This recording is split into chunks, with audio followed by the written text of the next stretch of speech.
जुड़ जाइए। ये क्लास 12th का इंग्लिश का पेपर है। चलिए देख लेते हैं इंग्लिश क्लास 12th। सबसे पहले आप इसका पैसेज करेंगे हम। ये पैसेज आपने पढ़ लिया होगा, रीडिंग स्किल। आप अपने आंसर मैच कर लें कि आपने क्या आंसर्स करे हैं। तो ये आपने पढ़ ही लिया है। मैसेज तो किसके ऊपर है? The science of the time is Venus. तो ये हमने पूरा पैसेज पढ़ चुके हैं। 12 मार्क्स का पैसेज है ये। चलिए अब इस पैसेज के अकॉर्डिंग जो इसके आंसर्स हैं वो देख लेते हैं। तो जो टोटल पैसेज में पैराग्राफ थे वो 6 थे। क्वेश्चन फर्स्ट है आपका, according to paragraph what role does the suprachiasmatic nucleus play in our daily life. तो क्वेश्चन में हमने जो पैराग्राफ पढ़े हैं ऐसे लिखा भी हुआ है कि इसका आंसर कौन से पैराग्राफ में है। पैराग्राफ 1 में आपका इसका आंसर है। तो बोला है कि सुपर कैस्मेटिक जो न्यूक्लियस है उसका हमारी डेली लाइफ में क्या रोल होगा। तो इसका आंसर देख लेते हैं हम, पैराग्राफ 1 में कहाँ पर है इसका आंसर। क्योंकि बहुत सारे जो क्वेश्चंस हैं वो पैराग्राफ के अंदर ही आपको गिवन है। तो जिन बच्चों ने ढंग से पैराग्राफ पढ़े होंगे तो उन्हें इनके आंसर पैराग्राफ में मिल जाएंगे। देखिए पैराग्राफ 1 में इसका कहाँ पे आंसर है, कहाँ से कहाँ तक इसका आंसर स्टार्ट होगा।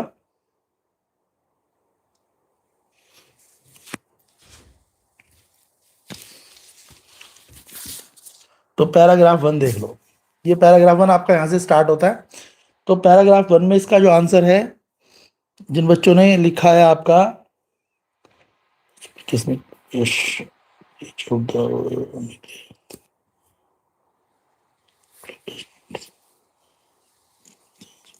यहां से स्टार्ट है इसका आंसर, सुपर कैस्मेटिक न्यूक्लियस या the suprachiasmatic nucleus in the brain से लेके आपका 24 आवर साइकिल तक का आंसर जिन बच्चों ने लिखा है यहाँ से द यानी गवर्न बाय यानी द सुपर कैस्मेटिक न्यूक्लियस से लेके 24 आवर न्यूक्लियस तक लिखा है, उसका करेक्ट आंसर होगा। कहाँ से स्टार्ट है ये?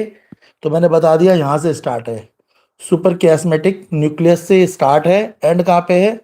24 आवर साइकिल तक जिस बच्चे ने ये लिखा है। तो क्वेश्चन 1 का करेक्ट आंसर पता लग गया। पैराग्राफ 1 में ही आंसर है, सुपर कैस्मेटिक न्यूक्लियस से लेके 24 आवर न्यूक्लियस। यहाँ तक जो आंसर जिसने लिखा होगा, ये लास्ट की 3 लाइनें हैं ये, उसका आंसर करेक्ट होगा। ठीक है, रीडिंग स्किल का फर्स्ट क्वेश्चन, लास्ट की 3 लाइन्स क्लियर हो गया। जिन जिन बच्चों ने ये आंसर लिखा है वो कमेंट करके बताएं कि उनका करेक्ट है। नेक्स्ट क्वेश्चन देख लो। नेक्स्ट क्वेश्चन है आपका क्वेश्चन 2। ये रहा क्वेश्चन 2 आपका। क्वेश्चन 2 था, how does the author use the metaphor the body remember the sun even when the mind forget in paragraph 1। इसका आंसर भी पैराग्राफ 1 में ही है। तो देख लेते हैं पैराग्राफ 1 में क्वेश्चन सेकंड का आंसर कहाँ से है। पैराग्राफ 1 में क्वेश्चन सेकंड का आंसर, ठीक है। तो देखो इसका आंसर भी पैसेज के अंदर ही है। तो जिन बच्चों ने केयरफुली पैसेज पढ़ा है उनको इसका आंसर आराम से मिल जाएगा। इसका पैसेज में आंसर देख लेते हैं। पैराग्राफ 1 में इसका आंसर कहाँ से स्टार्ट है।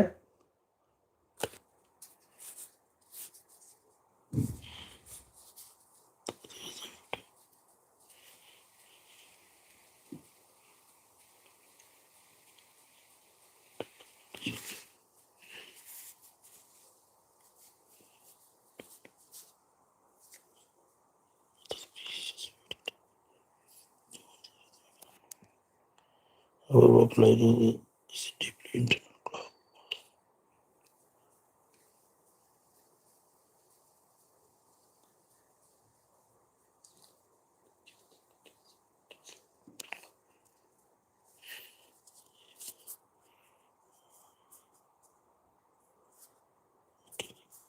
Precious but rather because of internal clock, deeply embedded in our body internal clock.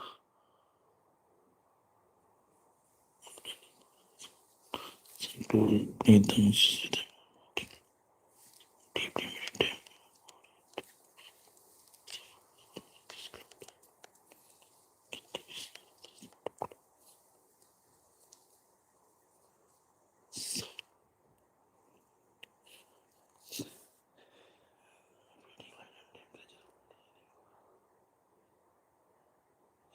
इसका आंसर स्टार्ट होगा आपका यहाँ से।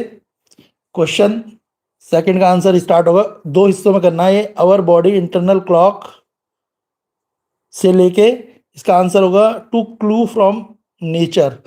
आवर बॉडी इंटरनल क्लॉक यानी सेकंड लाइन से लेके सेकंड थर्ड और फोर्थ लाइन तक क्लू फ्रॉम नेचर तक करेक्ट आंसर होगा इसका। आवर बॉडी से लेके to clue our nature, second third और फोर्थ ये लाइनें यूज करी जिस बच्चे ने।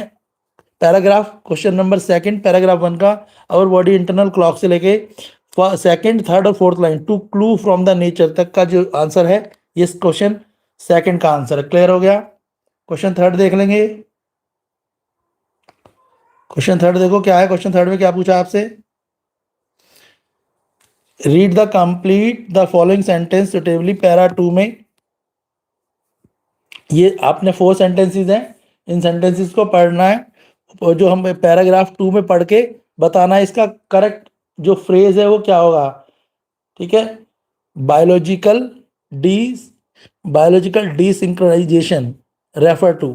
तो क्वेश्चन में बोला है कंप्लीट करना है the phrase biological desynchronization refer to the state विच।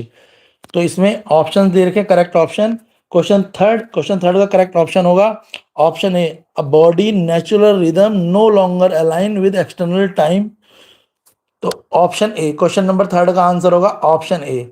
जिस बच्चे ने ऑप्शन ए करेक्ट आंसर है थर्ड का। अभी हम फर्स्ट पैसेज पढ़ रहे हैं तो करेक्ट आंसर होगा ऑप्शन ए। क्वेश्चन थर्ड का आंसर होगा ऑप्शन ए। क्लियर है? तो जिन बच्चों ने ऑप्शन ए लिखा है वो कमेंट करें। क्वेश्चन फोर्थ देख लेते हैं।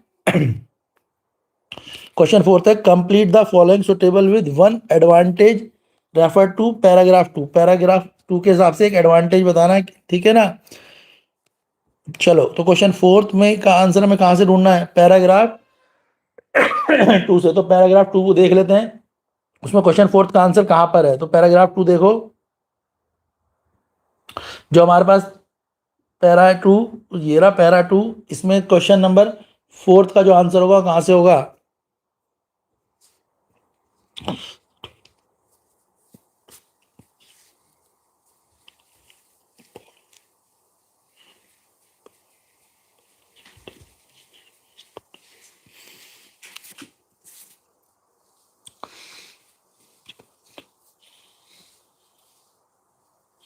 इसका आंसर होगा यहां से, a biological desynchronization that affect everything from digestion to memory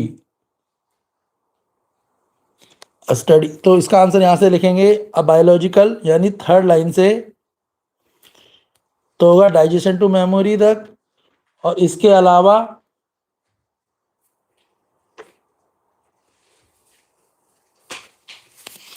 ये उसके अलावा पहली तो लाइन यहां से स्टार्ट करेंगे a biological desynchronization that affect the everything from digestion to memory. और दूसरा यहाँ दूसरा जो इसी में ही लिखेंगे वो लिखेंगे आपका रीसेट पार्टिसिपेंट। ठीक है? उसके अलावा ये पूरी लास्ट ये सेकंड लास्ट लाइन कॉपी कर लेंगे। क्लियर है? तो एक तो आपका यहाँ से स्टार्ट होगा बायोलॉजिकल डिसेंट से लेके आपका, ठीक है, डाइजेशन टू मेमोरी। और उसके बाद नेक्स्ट है आपका second last line reset the participant वाली पूरी लाइन यहाँ तक एंटायरली तक कॉपी करेंगे। क्लियर हो गया? नेक्स्ट देख लो question fifth.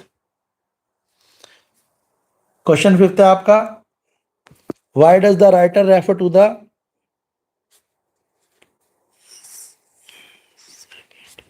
Clock loyalty to nature as inflexible. Para 3 में से ढूंढना है क्वेश्चन फिफ्थ। तो पैरा 3 इसका आंसर होगा ऑप्शन बी,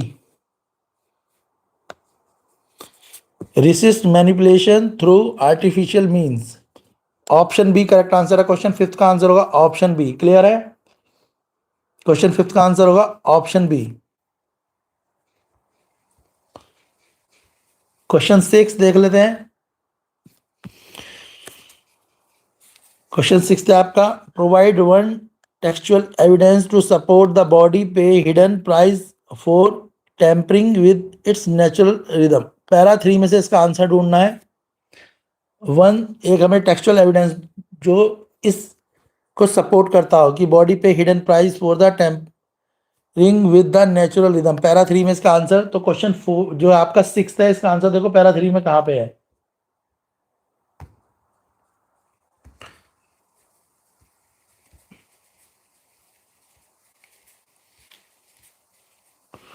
क्वेश्चन 6 का आंसर पैराग्राफ 3 में देख लेते हैं।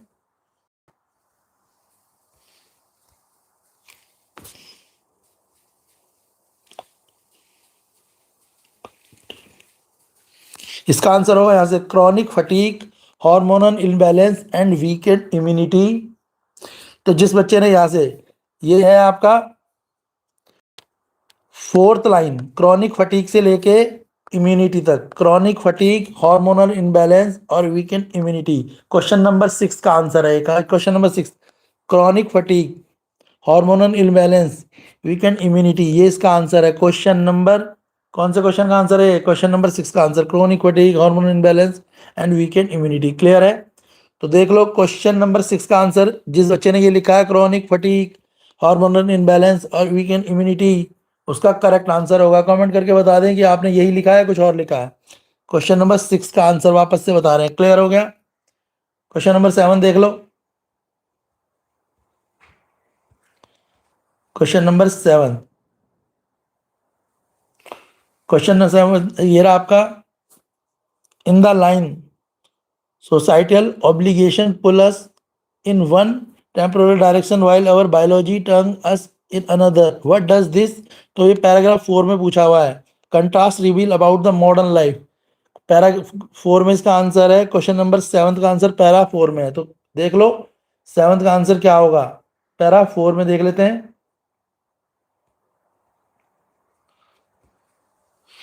4 पैराग्राफ में क्वेश्चन नंबर 7 का answer,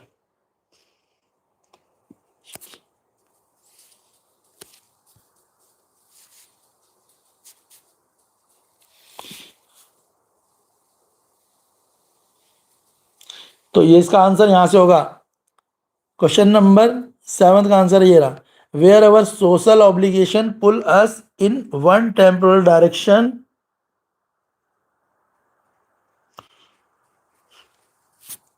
while our biological tongue. तो इसका आंसर यहां से स्टार्ट है वेयर से। क्वेश्चन नंबर 7 का आंसर वेयर अवर सोशल, यानी सेकंड लाइन से लेके अनदर तक, सेकंड और थर्ड लाइन इसका आंसर है। वेयर अवर सोशल ऑब्लिगेशन पुल से लेके टंग्स अस इन अनदर, यानी सेकंड और थर्ड लाइन इसका आंसर होगा। क्वेश्चन नंबर 7 का आंसर है सेकंड लाइन और थर्ड लाइन। जिसने सेकंड और थर्ड लाइन लिखी है उसका करेक्ट आंसर है सेकंड और थर्ड लाइन। ठीक है, समझ आ गया? सेकंड और थर्ड लाइन जिस बच्चे ने लिखी है क्वेश्चन 7 में, उसका करेक्ट आंसर है। कहां से स्टार्ट है ये? सेकंड लाइन में वेयर अवर, ठीक है, सोसाइटियल ऑब्लिगेशन से लेके biology turns us in another. मैं आपको सीधे आंसर डिस्कस कर रहा हूं, तो आप अपने आंसर मैच करके देख लें कि आप, क्योंकि 12 मार्क्स का है ये क्वेश्चन। तो सेकंड लाइन में वेयर अवर सोसाइटियल ऑब्लिगेशन से लेके और third line turns in us in another तक, ये आंसर है क्वेश्चन नंबर 7 का। चलो क्वेश्चन 8 देख लो फटाफट। क्वेश्चन 8 देख लेते हैं। Question 8, scientist use the term societal jet lag in the paragraph 4, describe करना मॉडर्न स्लीप क्राइसिस। ऑप्शन दे रखे हैं क्वेश्चन नंबर 8 में। तो क्वेश्चन नंबर 8 इसका आंसर है आपका option A, compare how schedule disrupt our internal clock. Option A correct answer है क्वेश्चन 8 का। जिस बच्चे ने ऑप्शन ए लिखा है उसका करेक्ट है, तो कमेंट करके बताओ किस बच्चे ने ऑप्शन ए लिखा है क्वेश्चन 8। ये क्या कर रहे हैं हम, पैराग्राफ जो पैसेज है हमारा अनसीन पैसेज, उसका आंसर है क्वेश्चन 8 अनसीन पैसेज। क्वेश्चन 8 का आंसर है ऑप्शन ए। किस किस बच्चे ने ऑप्शन ए लिखा है? टाइम जोन ट्रेवल कंफ्यूजन, ये वाला option A, compare how, option A correct answer है इसका। क्वेश्चन 8 का आंसर है ऑप्शन ए। ये क्लियर है? मैं सीधे आपके अंदर आंसर डिस्कस कर रहा हूँ, किस किस ने ऑप्शन ए लिखा है उनका करेक्ट है। क्वेश्चन नंबर 9 देख लेते हैं और फिर 10। क्वेश्चन नंबर 9 है, explain why adolescent may be at risk of internal time disruption. Para 4 और 5, क्वेश्चन नंबर 9 है, पैराग्राफ 4 और 5 में इसका आंसर है।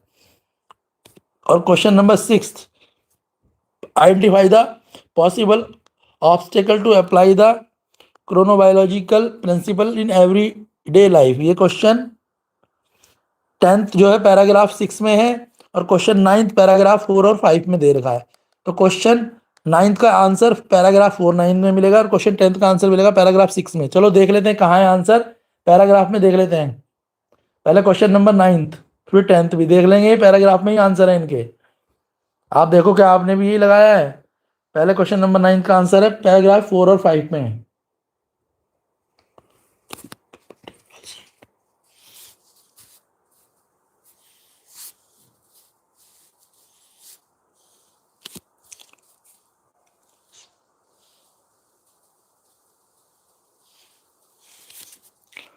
तो क्वेश्चन 4 में तो ये यहां से स्टार्ट होगा, during puberty clashing with the early school timing.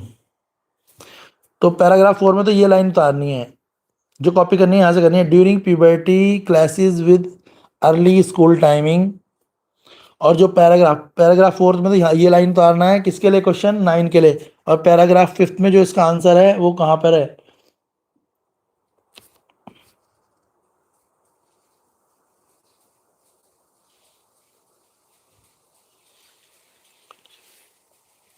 ठीक है। तो पैराग्राफ 4 में यहाँ से बता दिया मैंने, ड्यूरिंग प्यूबर्टी से लेके कहाँ तक है, ये रहा, during puberty classes with early school timing तक। तो यहाँ से कॉपी करना ही करना है आपको, क्लियर हो गया।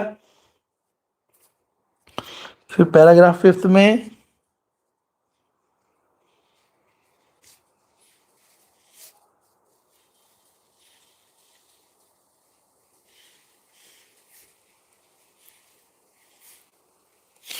तो पैराग्राफ 5 में यहाँ से यूज करना है, जो कॉपी करना है आपको करना है, few hours of exercise reduce tension when body demand rest, it should not be ignore.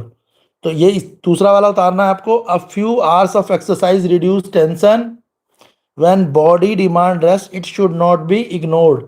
तो दोनों पैराग्राफ 4 में से तो यहाँ से कॉपी करना है, मैंने बता ही दिया था कहाँ से, during puberty classes with early school timing. और पैराग्राफ 5 में यहाँ से कॉपी करना है, few are exercise reduce tension body demand rest और इट शुड बी इग्नोर्ड। तो ये किसका आंसर है, ये क्वेश्चन नंबर 9th का। और क्वेश्चन नंबर 10th का आंसर भी देख लो, जो क्वेश्चन 10th है उसका आंसर क्या है,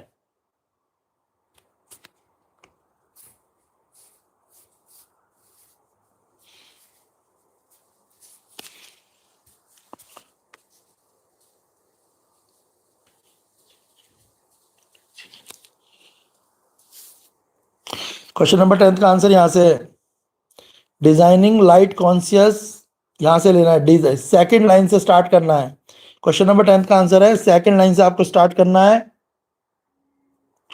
और कहाँ तक, यहाँ तक करना है आपको, सेकंड लाइन से लाइट कॉन्शियस से लेके इनहांस प्रोडक्टिविटी तक, सेकंड, थर्ड और फोर्थ लाइन इनहांस प्रोडक्टिविटी तक इसका आंसर होगा, ठीक है। डिजाइनिंग लाइट कॉन्शियस से लेके इनहांस प्रोडक्टिविटी तक का आंसर है क्वेश्चन 10th। तो हमने 12 मार्क्स का क्वेश्चन कर लिया है। अब हम नेक्स्ट पैरा करते हैं, अनसीन पैसेज का ही, ठीक है। तो हमने इसके जो फर्स्ट पैसेज था उसके 10 क्वेश्चन कर लिए हैं, मैंने आपके साथ आंसर डिस्कस कर लिया है। जिस बच्चे ने करेक्ट आंसर अपने करे उतने कमेंट करे। अब नेक्स्ट देखो, नेक्स्ट पैसेज ये रहा आपका, rise of urban farming in Indian cities, a sustainable future for fleeting trend. 10 marks का क्वेश्चन है ये, इसके आंसर्स भी डिस्कस कर लेते हैं। पहले आप पैसेज पढ़ लिया है बच्चों ने, चलिए हम इसके क्वेश्चन डिस्कस कर लेते हैं फटाफट से। अनसीन पैसेज 2 है ये, क्लियर है।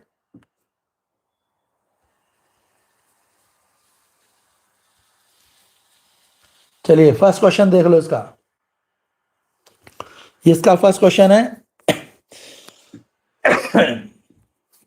in the introduction para first में the writer emphasized on the transformative potential of quiet revolution by। तो हमारे को पैराग्राफ 1 में इसका आंसर ढूंढना है, तो देख लो इसका पैराग्राफ 1 में आंसर कहाँ है।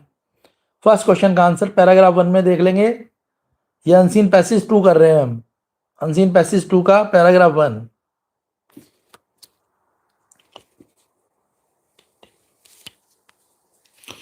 ये स्टार्ट होगा यहां से अर्बन फार्मिंग से। स्टार्ट कहां से करेंगे? से अर्बन फार्मिंग।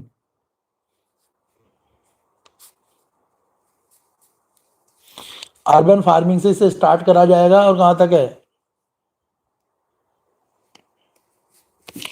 अर्बन फार्मिंग पहले लिखेंगे इसमें अर्बन फार्मिंग, उसके बाद लिखेंगे hobby for eco conscious elite urban agriculture is now being explored as practical solution and even mental health challenges. Last line mental health challenges तक आएगी। तो कहां से स्टार्ट करेंगे इसे? ठीक है, सारा कॉपी नहीं करना है, पहले एक लिखना है अर्बन फार्मिंग से लेके पहली जो थर्ड लाइन है आपकी।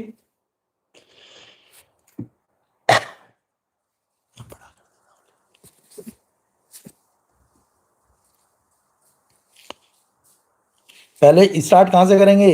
अर्बन फार्मिंग से। अर्बन फार्मिंग, ठीक है, as a hobby for eco conscious elite urban agriculture is now being explored, और लास्ट में लिख देंगे and even mental health challenges. ये क्वेश्चन फर्स्ट का आंसर होगा। क्वेश्चन सेकंड देख लो। आपने क्वेश्चन तो पढ़ ही लिया है, मैं सीधा आंसर डिस्कस कर रहा हूं क्वेश्चन सेकंड का भी, क्योंकि मैंने पढ़ लिया है।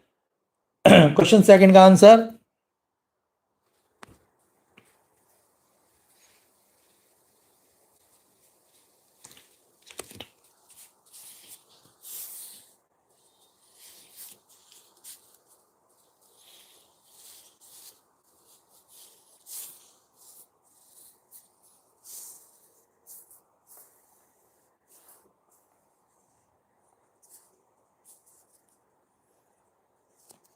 तो क्वेश्चन सेकंड में आपसे पूछा है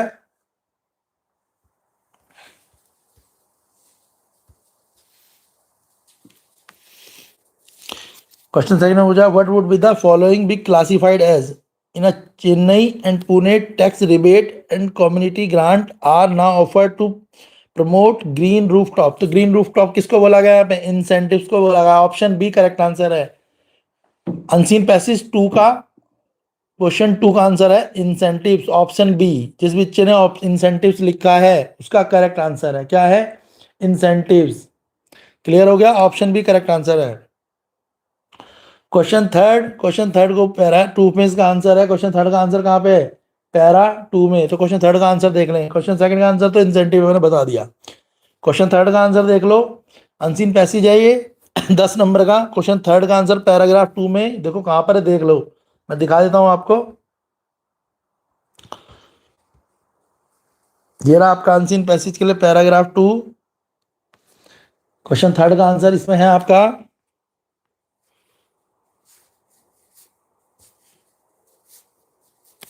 यहां से टू एस्केप,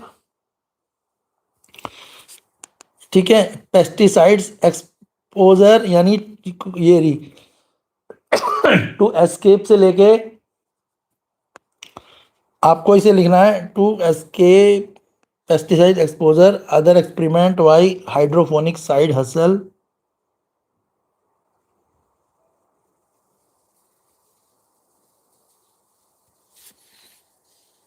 यहां तक ही लिखना है इसका टू, यानी आपको लिखनी है ये कौन सी लाइन से, बता देता हूं मैं आपको। 1 2 3 4 5 6 6 और 7 दो लाइनें हैं। कहां तक? To escape pesticide exposure while other experiment with hydrophonic as a side hustle तक लिखना है। 6 और 7 में से। क्लियर है? टू एस्केप से लेके साइड ऑफ हसल तक आपको लिखना है। जिसने लिखा उसका करेक्ट आंसर है। नेक्स्ट देख लो।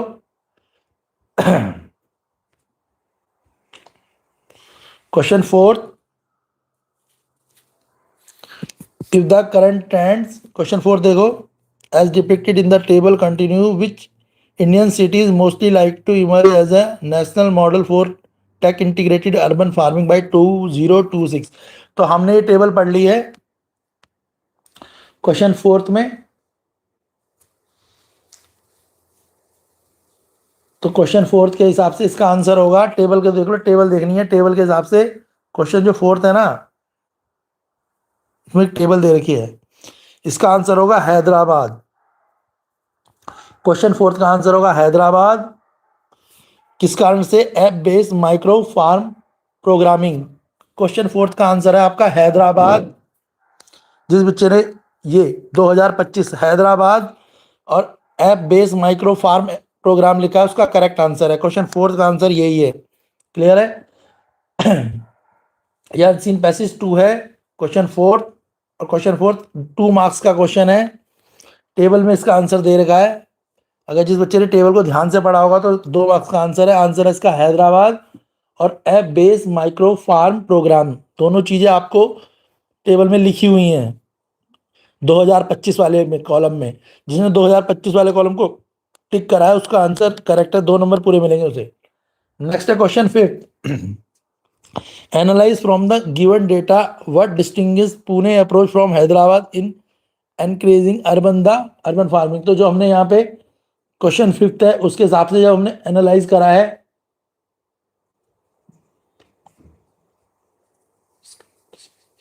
तो यहाँ पर इसका आंसर होगा फिस्कल पॉलिसी होगी ये। ठीक है, क्यों? क्योंकि पुणे में क्या है, इसका आंसर है, ठीक है, फिस्कल यानी टेक्नोलॉजी इंटीग्रेशन देखने को मिलेगा। क्या मिलेगा यहाँ पे? Technology integration. क्वेश्चन फिफ्थ का। फोर्थ का मैंने आपको बता ही दिया है। क्वेश्चन सिक्स देख लो।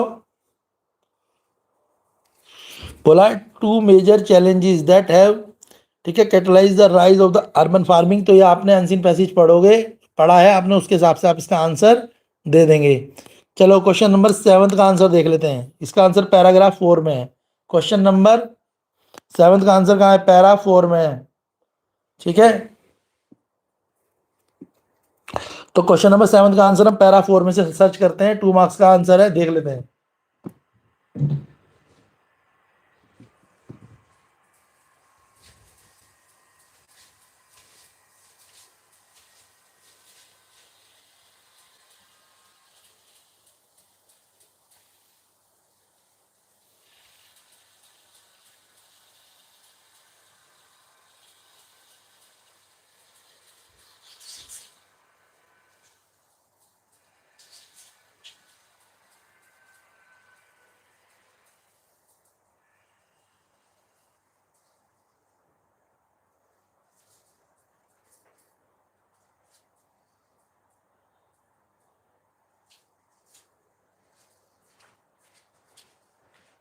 तो क्वेश्चन 7th क्वेश्चन बोला name two incentives provide by NGO और startup that increase urban farming. How does this movement benefited the urban workforce. Question para 4 में जो है देख लो इसका आंसर। क्वेश्चन 7 का आंसर पैरा 4 में।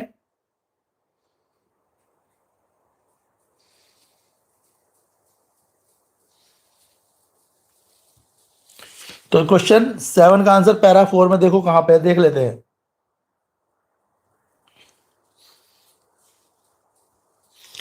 ये आपका पैराग्राफ 4 है।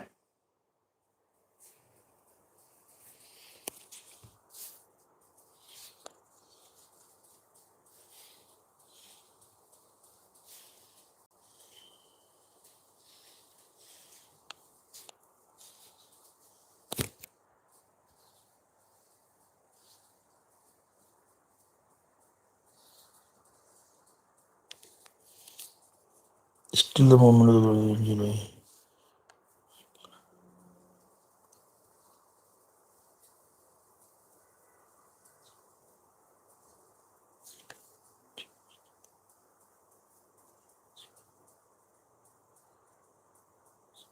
तो पहला आंसर तो होगा इसका ऑफरिंग सीड किट्स।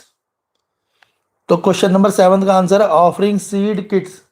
तो 2 इंसेंटिव पूछे ना, तो पहला इंसेंटिव क्या है? तो सीड किट्स को क्या करते हैं? ऑफर करते हैं। दूसरा क्या है?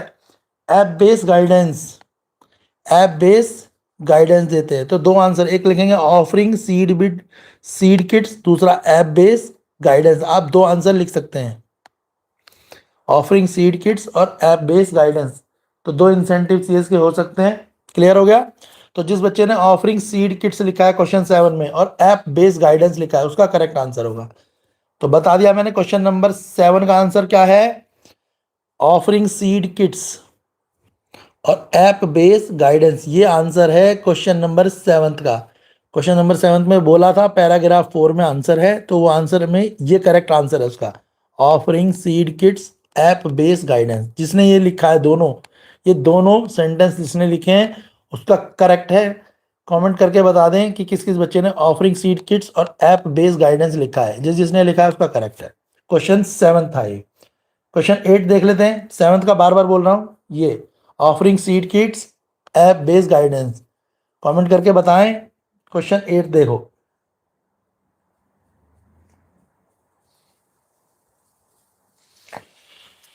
क्वेश्चन 8 है आपका, which of the following is not the challenge association with urban farming according to the passage. इस पैसेज के हिसाब से कौन सा चैलेंज नहीं है अर्बन फार्मिंग के लिए?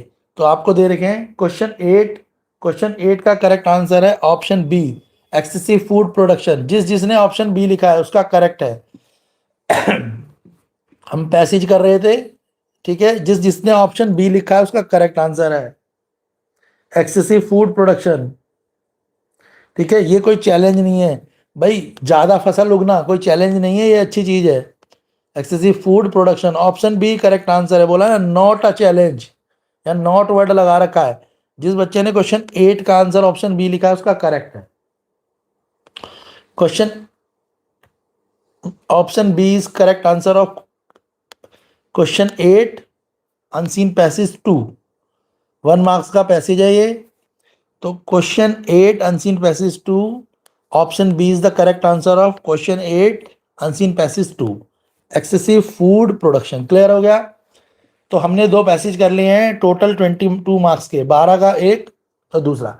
ये सेक्शन बी क्रिएटिव राइटिंग का। इसमें आपसे पूछा गया था, ठीक है, कोई एक करना है आपको 50 वर्ड्स तक में, ये आपको आता ही होगा, कोई सा भी एक कर लेना है, ठीक है। इसके बाद अब हम बुक को डिस्कस कर रहे हैं, बुक के आंसर्स भी देख लेना आप, जो बुक में आपके अनसीन पैसेज वगैरह है। नेक्स्ट ये था आपका क्वेश्चन 4। इसमें भी कोई एक आपको अटेम्प्ट करना था, 4 मार्क्स ईच है। ये तो आपने करे हुए होंगे, प्रैक्टिस भी कर रखी होगी, हमने कराए भी हैं, और ये पिछले साल के पेपर में भी है, सैम्पल पेपर में भी हैं ऐसे क्वेश्चन बहुत सारे। क्वेश्चन 5 है, 5 मार्क्स का था।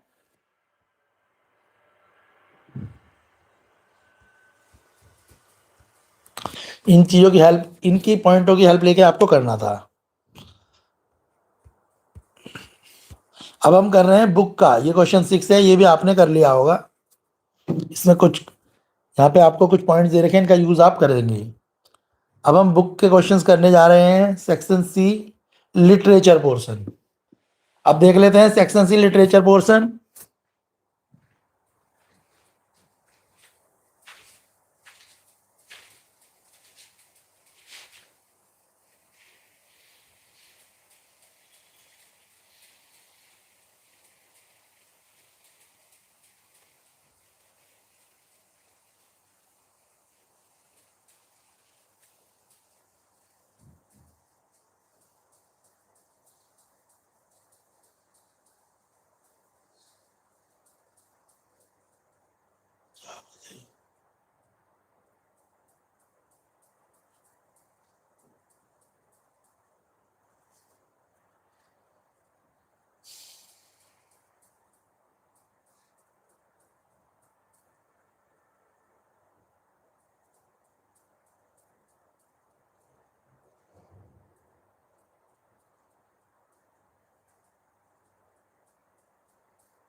तो लिटरेचर पोर्शन देख लेते हैं फटाफट से।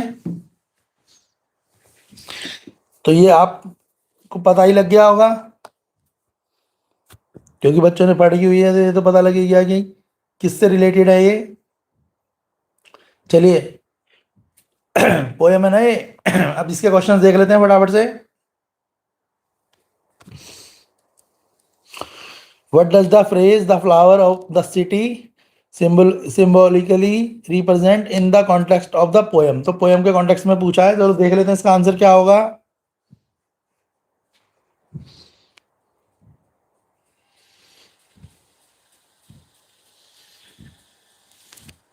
पोएम के क्वेश्चंस देख लेते हैं। सेक्शन सी कर रहे हैं, लिटरेचर।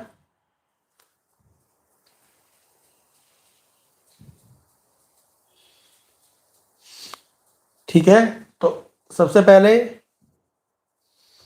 फर्स्ट क्वेश्चन तो बोला हुआ है कि रिप्रेजेंट करना है, क्या पूछा है। तो क्वेश्चन नंबर सेक्शन सी का क्वेश्चन फर्स्ट है, पोएम वाला, रोड साइड स्टैंड ठीक है। तो बोला है कि बताओ ये किस चीज के सिंबल को रिप्रेजेंट कर रहा है। तो ये किसको रिप्रेजेंट कर रहा है, तो ये रिप्रेजेंट कर रहा है आपका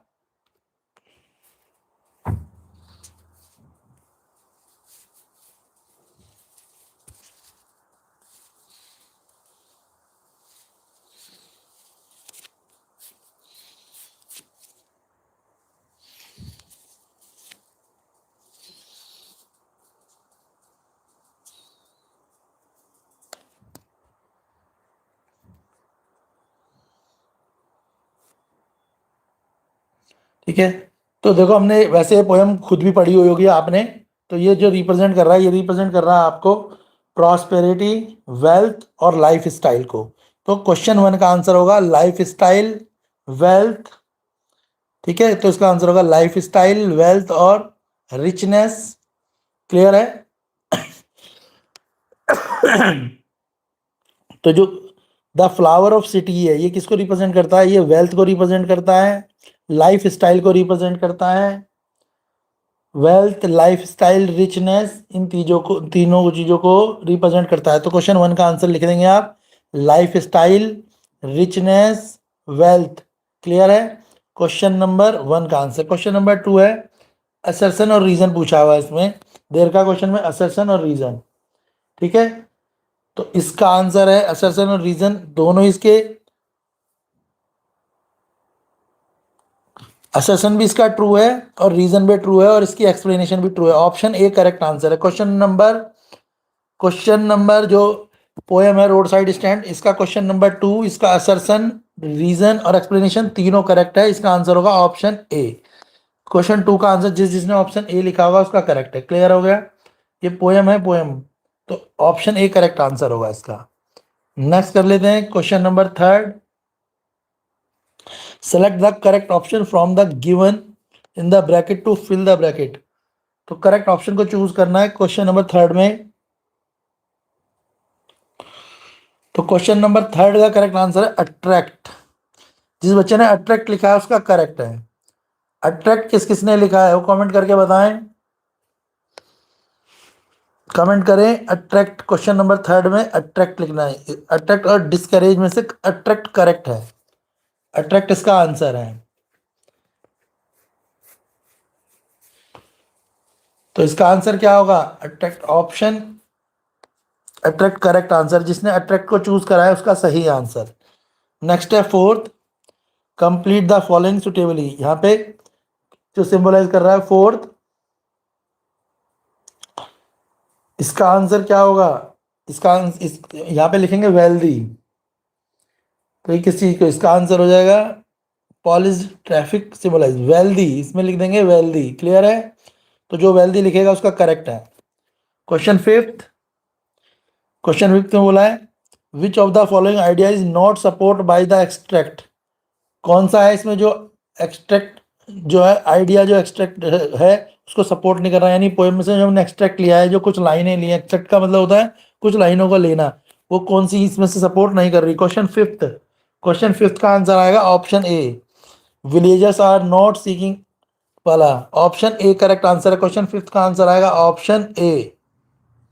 जिस बच्चे ने ऑप्शन ए लिखा है उसका करेक्ट है क्वेश्चन फिफ्थ। क्वेश्चन सिक्स है what is the message that the poet wishes to convey in the given.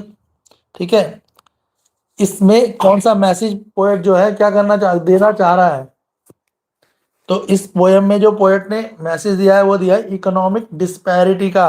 लोग जो है कुछ लोग बहुत रिच हैं, कुछ लोग बहुत ज्यादा वीक है, उनके पास पैसा नहीं है। तो पोएट क्या है, पोएट ने मैसेज किसके ऊपर दिया है, तो आंसर लिख देना, the message that the poet wishes to convey, क्या है आंसर, आंसर लिखना है, the message that the poet wishes to convey is economic disparity and the heartless indifference. ठीक है, तो आंसर होगा इसका इकोनॉमिक डिस्पैरिटी, यानी लोगों में जो पैसे की समानता कम है, लोगों के पास, सबके पास इक्वल पैसा नहीं है या इक्वल रिसोर्सेज नहीं है। तो यहां से आंसर शुरू हो जाएगा, the poet wishes to convey, ठीक है, या message that the poet wishes to convey economic disparity and heartless indifference. Question 7 देख लेंगे।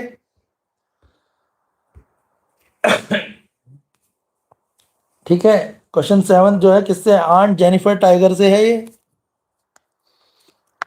यानी वो 7th का ए पार्ट था, ये 7th का बी पार्ट है, इसको भी सीधे सीधे देख सकते हैं। फर्स्ट वाला है आयरोनी क्या रिफ्लेक्ट करती है,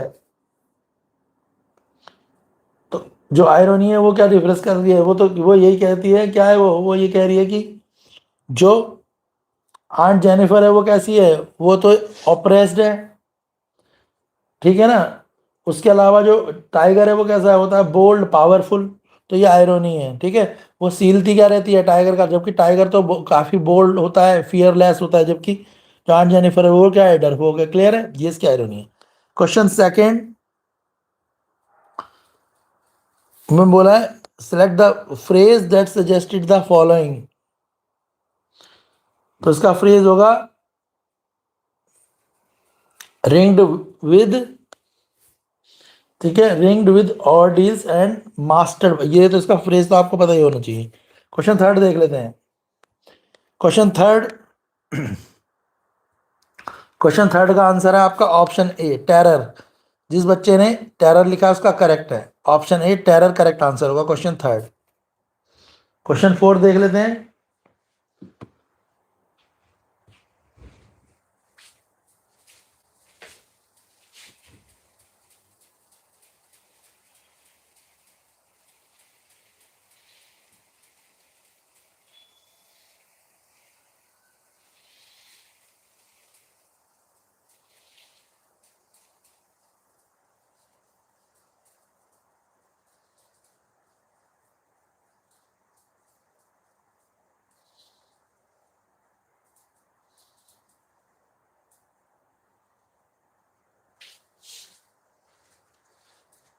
क्लियर हो गया, तो क्वेश्चन थर्ड का आंसर क्या था, टेरर, मैंने बता दिया था, option A terror question third का आंसर है। क्लियर है।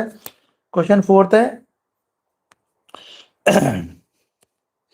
The poet turn towards aunt Jennifer can best, ये ऑप्शन वाला है, जिस बच्चे ने ऑप्शन वाला करा है, बेस्ट बी डिस्क्राइब्ड एज, तो आपको ऑप्शन दे रखे हैं यहाँ पे क्वेश्चन फोर्थ में।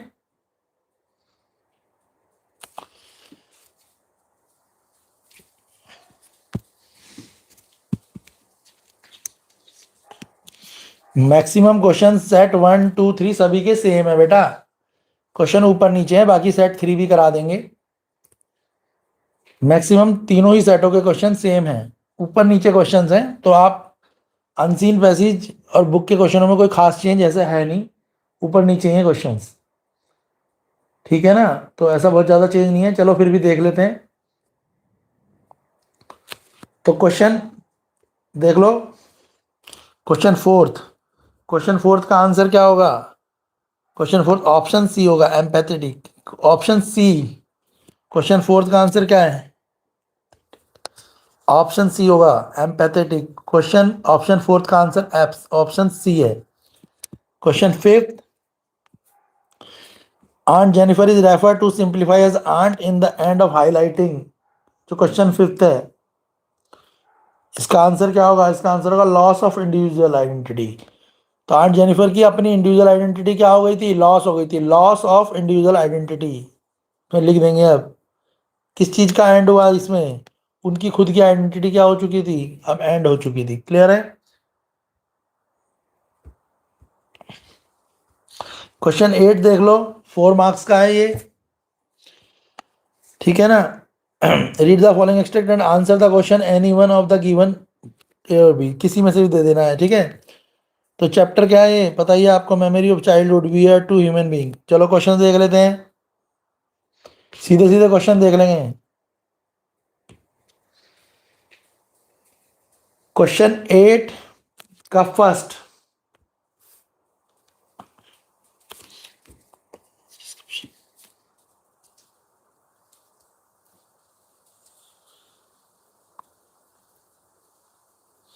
क्वेश्चन 8 का फर्स्ट है बामास डिस्क्रिप्शन और observation of the early portrait society.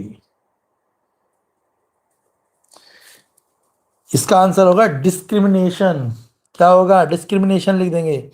Bahamas discrepancy of her observation of an elderly portray as discriminational society। तो डिस्क्रिमिनेशन आएगा, डिस्क्रिमिनेशन या डिस्क्रिमिनेटिंग सोसाइटी, यहाँ पे वर्ड लिखेंगे डिस्क्रिमिनेशन। क्वेश्चन सेकंड देखो, ऑप्शन दिया है what shift in understand does the narrator undergo after her brother explain the event. Question second, इसका आंसर आएगा ऑप्शन सी। क्वेश्चन सेकंड का आंसर है ऑप्शन सी। जिसने ऑप्शन सी लिखा उसका करेक्ट है। 1 2 3 तीनों ही सेटों में क्वेश्चन आगे पीछे हैं, करा देंगे। ऑप्शन सी करेक्ट आंसर है। क्वेश्चन सेकंड का answer laughter to awareness, option C correct answer है क्वेश्चन नंबर सेकंड का। क्वेश्चन नंबर थर्ड है one emotion that Anna feel on hearing the mama account.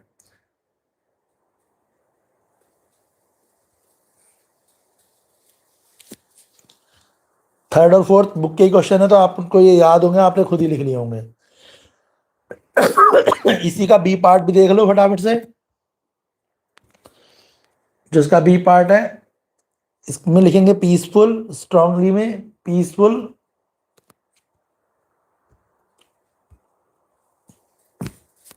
और इसका जो फोर्थ पार्ट है ऑप्शन वाला वो देख लेंगे।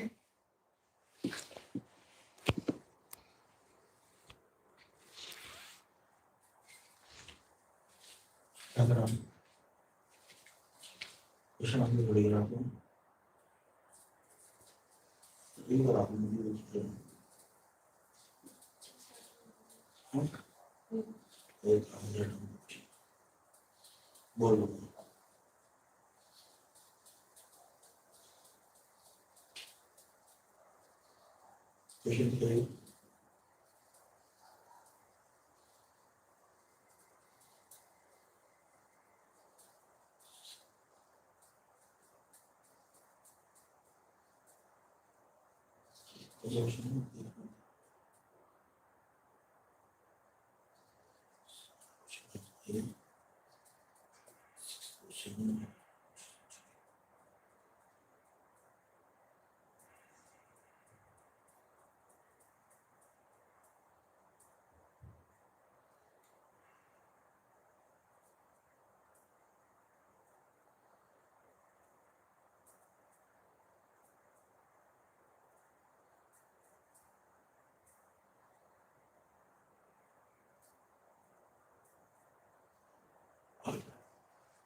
तो जो क्वेश्चन फोर्थ है इसका आंसर होगा आपका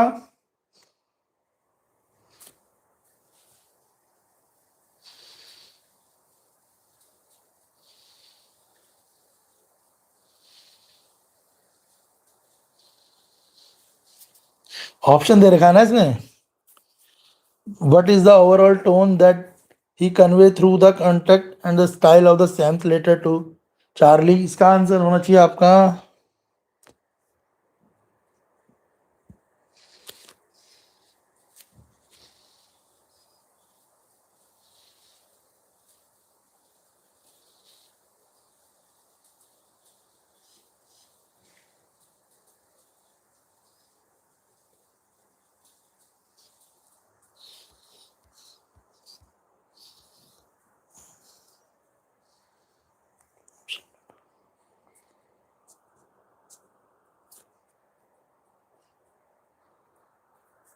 क्वेश्चन फोर्थ बी चेयरफुल, इसका आंसर ऑप्शन बी होगा। क्वेश्चन नंबर फोर्थ का आंसर होगा ऑप्शन बी। 8 का जो ऑप्शन वाला पार्ट है बी, उसका आंसर होगा option B cheerful and inviting, option B इसका करेक्ट आंसर होगा। क्लियर है?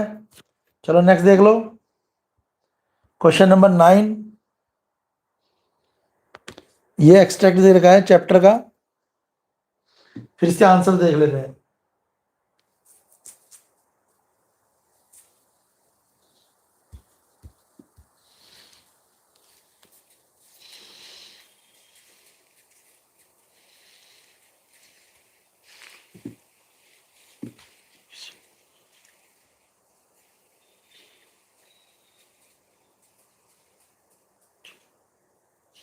ये इंडिगो चैप्टर का है, question number 9।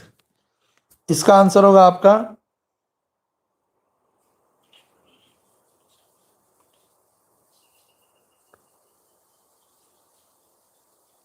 Option A correct answer होगा इसका। आप पावरफुल और non violent resistance and moral authority. Question number 9 का फर्स्ट क्वेश्चन का आंसर होगा option A. Option A correct answer है, powerful and non violent resistance and moral authority. Option A correct answer है question number 9 का। जिन जिन बच्चों ने option ए लिखा है वो कमेंट करें कि उन्होंने, जिन जिनका ए बी सी डी गलत है, ऑप्शन ए इसका करेक्ट है। क्वेश्चन नंबर 9 का ऑप्शन ए करेक्ट है। सेकंड क्वेश्चन देख लो,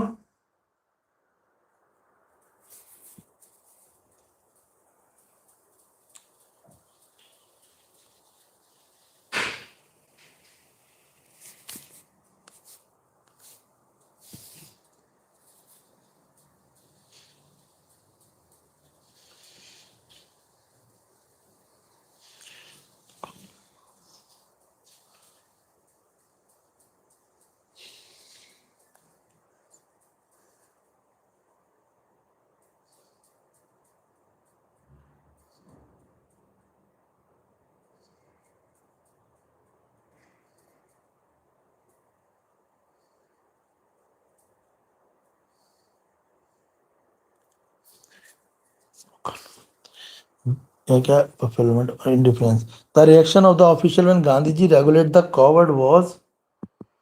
इसका आंसर होना चाहिए आपका coward।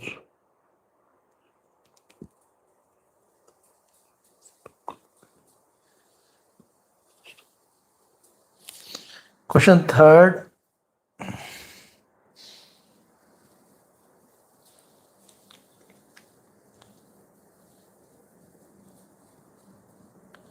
क्वेश्चन फिफ्थ देख लो इसका।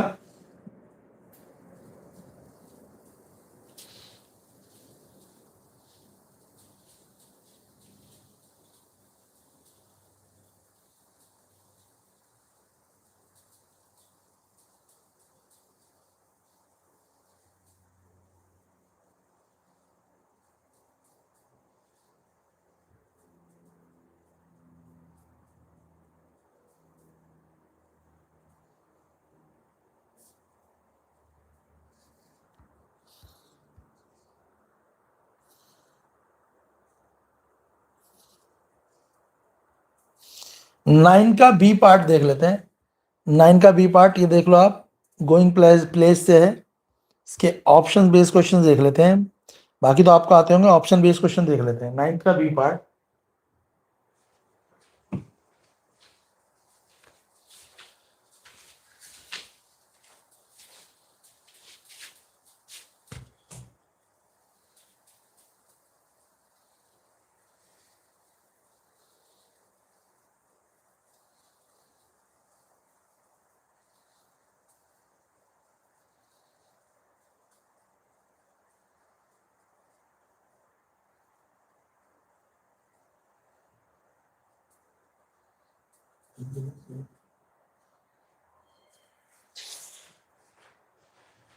नाइन्थ के बी पार्ट में ऑप्शन बेस्ड क्वेश्चन मैं करा रहा हूँ, क्योंकि बहुत सारे क्वेश्चन तो ऐसे हैं ना जो याद करने वाले हैं, वो आपको आते होंगे।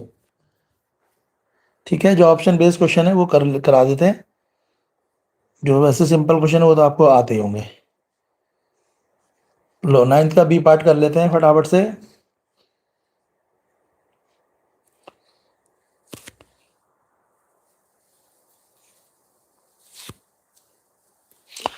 ये वाला क्वेश्चन तो आपको आता ही होगा, where did she walk after it was dark. ये तो मैक्सिमम बच्चों को आता है क्योंकि बुक का क्वेश्चन है। सैंपल पेपर में भी था ये अरिहंत के।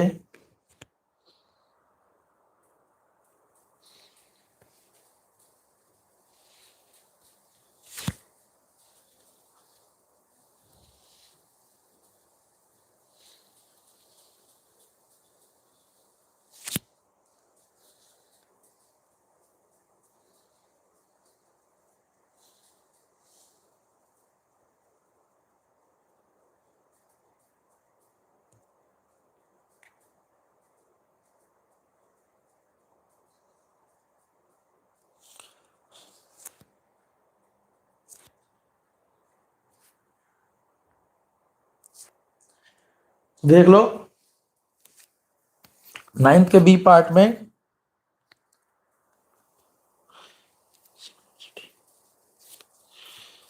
why does the sound of city being muffled and distant matter? Question second, option C इसका आंसर होगा create a dream atmosphere that support her fantasy, जिसका आंसर ऑप्शन सी है correct, option C. Question number second का answer है option C, create a dreamy atmosphere that support his fantasy, option C correct answer है। Third देख लो, question third second part का answer बता दिया मैंने, ऑप्शन सी है। Question third, how does the description of the setting contribute to mood of the extract, question number, तो question number जो थर्ड है उसका आंसर देख लो, थर्ड का आंसर होगा option A, create a nostalgic and emotionally reflective tone through the memory, option A correct answer है। Question third का आंसर होगा ऑप्शन ए, क्वेश्चन थर्ड का आंसर है ऑप्शन ए। क्वेश्चन सेकंड का आंसर था option C, वापस से question second ये था sound of the city being muffled and distance, इसका आंसर था ऑप्शन सी, और क्वेश्चन थर्ड का आंसर है आपका ऑप्शन ए। तो जिन बच्चों ने ऑप्शन ए लिखा है उनका करेक्ट है क्वेश्चन थर्ड। क्वेश्चन फोर्थ में तो आपको कंप्लीट करना है सेंटेंस को, ठीक है ना, बिकॉज के बाद इसमें क्या लिखोगे आप क्वेश्चन थर्ड में,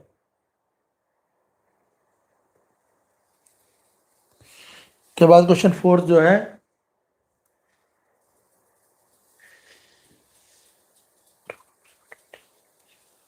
तो आपको पता ही होगा क्या लिख देना है। क्वेश्चन फिफ्थ बुक का ही है। क्वेश्चन सिक्स्थ आपको पता ही है क्या लिखना है, क्वाइट है, ठीक है, प्रेइंग आई है, आप सब जानते हैं ये, इसमें क्लियर हो गया। इसके बाद question number 10th, 5 marks each है क्वेश्चन, तो याद आपको करने हैं, सॉरी 2 मार्क्स का एक क्वेश्चन है, 5 क्वेश्चन है 2 मार्क्स के हिसाब से। तो ये बुक के क्वेश्चन है, सारे चैप्टर आपने पढ़े होंगे, शॉर्ट चैप्टर हैं, उनके आंसर्स हैं। अगर आप कहोगे तो हम इनके आंसर भी आपको करा देंगे, मगर ये सब बच्चों को आते ही हैं ज़्यादातर। इसमें 2 क्वेश्चन फिर ये करने हैं आपको।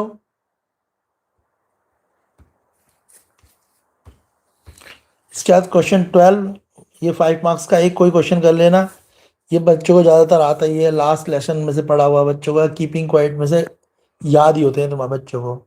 क्लियर है, ऑलमोस्ट आपका पेपर कंप्लीट हो चुका है। अब जितने भी क्वेश्चंस हैं वो सारे आपके बुक बेस्ड क्वेश्चन है।